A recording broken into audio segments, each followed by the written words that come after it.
Muy buenos días, mis hermanitos.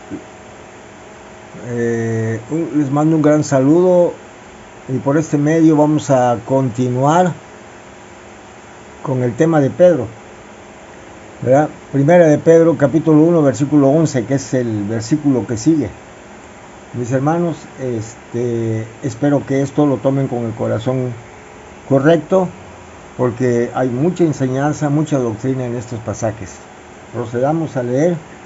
Dice así: escudriñando qué persona y qué tiempo indicaba el Espíritu de Cristo que estaba en ellos, cual anunciaba de antemano los sufrimientos de Cristo y las glorias que vendrían tras ellos.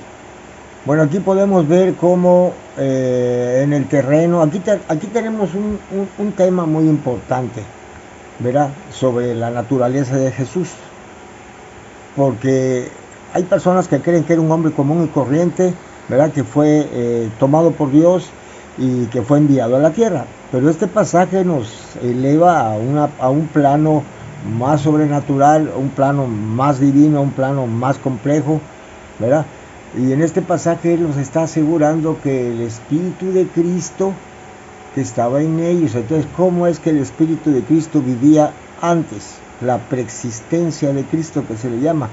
Pero aquí dice que no era Jesús, sino era el Cristo, la preexistencia del Cristo que estaba en ellos, y que de antemano le anunciaba los sufrimientos de Cristo y las glorias que vendrían tras ellos. O sea, el Espíritu de Cristo le anunciaba a los profetas del pasado que Cristo tenía que sufrir y al mismo tiempo iba a tener muchísima gloria que vendrían con estos sufrimientos. Vemos que esta es la continuación de este pasaje. Dice que los profetas que profetizaron de la gracia destinada a vosotros inquirieron diligentemente, indagaron acerca de esta salvación.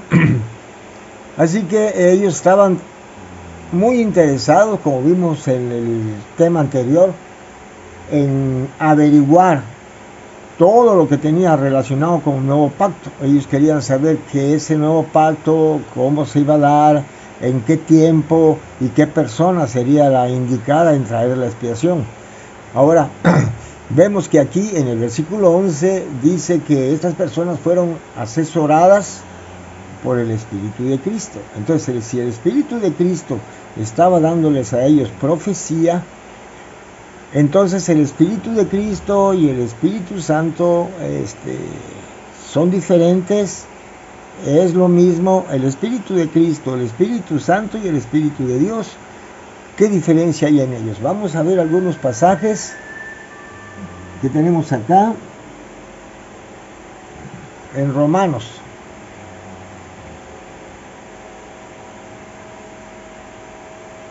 Romanos dice lo siguiente, es Romanos 8:9, dice lo siguiente: mas vosotros no vivís según la carne, sino según el Espíritu. Perdón, hermanos, perdón. Mas vosotros no vivís según la carne, sino según el Espíritu, si es que el Espíritu de Dios mora en vosotros. Y si alguno no tiene el Espíritu de Cristo, no es de él. Entonces vemos que aquí el Espíritu de Cristo y el Espíritu del Padre, de Dios, se puede intercalar y ver que se maneja, que es la misma personalidad, la misma identidad, pero tiene dos nombres. Se le llama Espíritu de Dios, se le llama Espíritu de Cristo. Porque aquí está diciendo que si una persona no vive según la carne, que nosotros los creyentes no podemos estar viviendo según la carne. Ahora, si tenemos el Espíritu de Dios, ¿sí?, morando en nosotros, entonces nosotros somos salvos. Pero si alguno no tiene el Espíritu de Cristo, no es de él. Por lo tanto, el Espíritu de Cristo y el Espíritu de Dios, en este pasaje, el apóstol Pablo lo maneja como la misma cosa. Entonces, el Espíritu de Cristo que estaba en él, así como el Espíritu de Cristo está en nosotros, el Espíritu de Cristo también estuvo en el pasado con los profetas, ¿verdad? Y el Espíritu de Cristo existía antes de que Él hubiese sido creado, de que Jesús hubiese sido creado. Por eso cuando se mezcla el nombre de Jesús, el hombre, el Hijo de Dios, cuando se lleva a cabo el nacimiento sobrenatural de Jesús, vemos que el Espíritu de Dios o el Espíritu de Cristo coloca una semilla en el útero de María y nace, se gesta un ser humano divino, y ese ser humano es Jesús de Nazaret.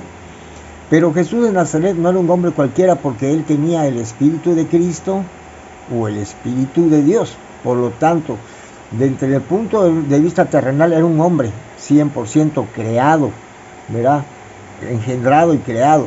Por otro lado, el espíritu que él tenía es un espíritu que no fue engendrado, es un espíritu que es el Espíritu de Dios, un espíritu eterno, es el que estaba con él, el Espíritu de Dios, el Espíritu Santo o el Espíritu de Cristo, según este pasaje. Veamos aquí en Gálatas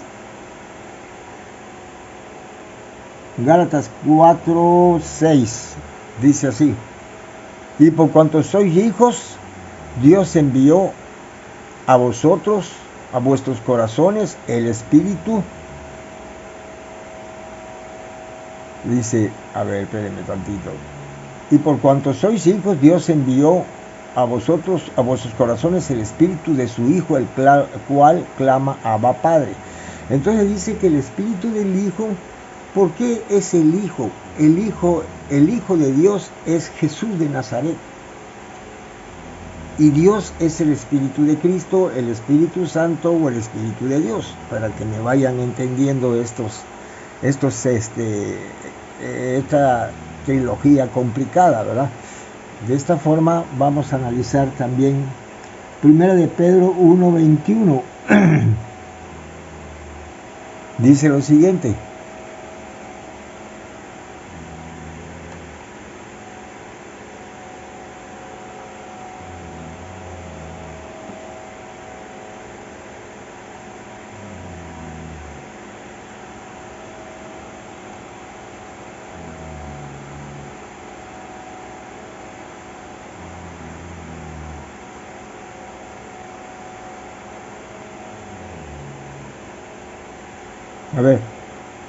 porque nunca la profecía fue traída por voluntad humana, sino que los santos hombres de Dios hablaron siendo inspirados por el Espíritu Santo. Entonces, tomando en cuenta que el Espíritu Santo inspiró a los hombres, pero también Pedro dice que el Espíritu de Cristo que estaba en ellos los inspiró para que puedan ellos profetizar, ¿verdad? Y fue ir cerrando el canon. Sabemos también que ese espíritu es el que movió. Entonces es el mismo espíritu, el Espíritu de Dios, el Espíritu Santo o el Espíritu de Cristo, es el mismo espíritu. Nosotros recibimos a Jesús, ¿verdad?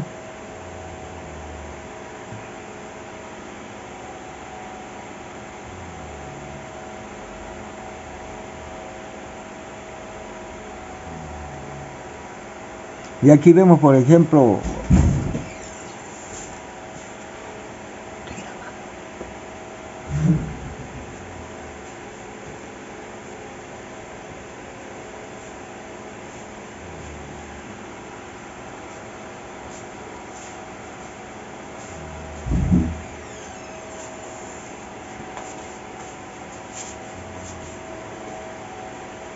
aquí podemos ver el pasaje de Apocalipsis 19:10, que dice lo siguiente: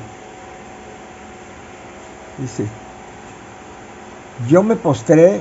¿Quién estaba hablando aquí? Juan. Yo me postré a sus pies para adorarle, y él me dijo, mira, no lo hagas, yo soy consiervo tuyo y de tus hermanos que retienen el testimonio de Jesús. Adora a Dios, porque el testimonio de Jesús es el espíritu de la profecía. Este es un pasaje que yo estoy proponiendo.